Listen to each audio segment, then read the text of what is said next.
Odilxon, seni mana shu kichkinagina kuchuvvatchaligingni mana shu TikTokda biza paddashga qilib, Zubayrani uraman, uni uraman, O'zbekistonning bayrog'ini ko'taraman. Butun hamma mana shu TikTokda yurgan akalar like'lar bosib, opalar like'lar bosib seni shuncha ko'tarishdi. Senga shunday imkoniyat berildi, bilasan? Bütün yomon kunlaringda hammasida oldingda turganman. Qanchadan qancha og'ir kunlaringda oldingda turganman. Lekin mana shu bugun yaxshi kuningda nima bo'lishidan qat'iy nazar yutishingni, sen bir chiroyli jang ko'rsatishingni biz xohlagan edik. Kamil bilan ikkalang 100% gapimga javob beraman. Kelishib olgansan, bir-biringni urmading, bir-biringni turtmading, bir-biringga ziyon ham yetkazmading. 5 ta raundli jangda bir tomchi qon to'kilmadi ekanlar. Yuzingdan ham, bet joyingdan, tanazoyingdan bir tomchi qon to'kilmadi.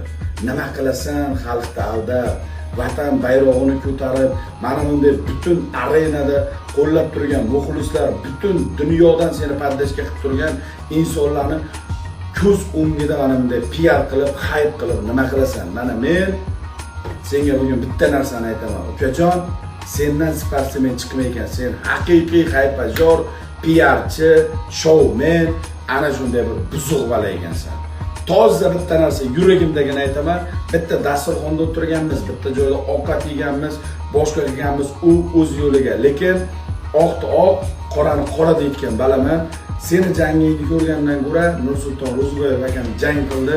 O'shani, Bobur akani Samandarda jangini ko'rib mazza qilib oldim. Sen 5 ta raundli BMF yoki qanaqadir kamarga chiqib turib jang qilayotgan jangchi emas ekansan. Seni sostenang maskaravozli, seni sostenang ana Tyson, Saturn, ana shularga o'xshagan hali ham bola ekansan. Men seni o'zgardi, normal sport formasida normal bo'y ko'rsatadi, chiroyligina O'zbekistonning sportsmenlarining qatoriga qo'shiladi degan meni yuragimda bitta narsa bor edi. Yo'q, senga hali ancha bor ekan. Sen shunday kirib kelding, shunday TikTokda qanday maskarovoz bo'lib kirib kelgan bo'lsang, maskarovoz bo'lib chiqib ketgansan. Senga emas, O'zbekistonning bayrog'ini ko'tarib yurish, O'zbekistonning va vatanimizning bayrog'ini ko'tarish senga o'xshagan maskarovozlarga emas. Saturn, Tyson, senlarni paddashga qilgan odamlaringni ham qo'ydim. Senlarni bunday qo'llab turgan odamlaringni ham qo'ydim. Bu sport, TikTok, efir, battle yo qandaydir kino yo shoumenlik joyi emas. Bu haqiqiy sportsmenlarning joyi. Senlar shingalkani yech, oktagonni chekkasiga qo'y, sportni tark et. Senlarni ko'rib o'tirgan podpischiklaringga ham qo'talim.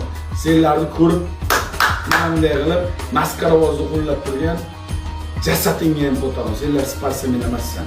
Senlar bayroq ko'tarma, senlar oldin o'zingni ko'tarishga o'rgan. Dimna qo'yib ko'zingni ko'rish.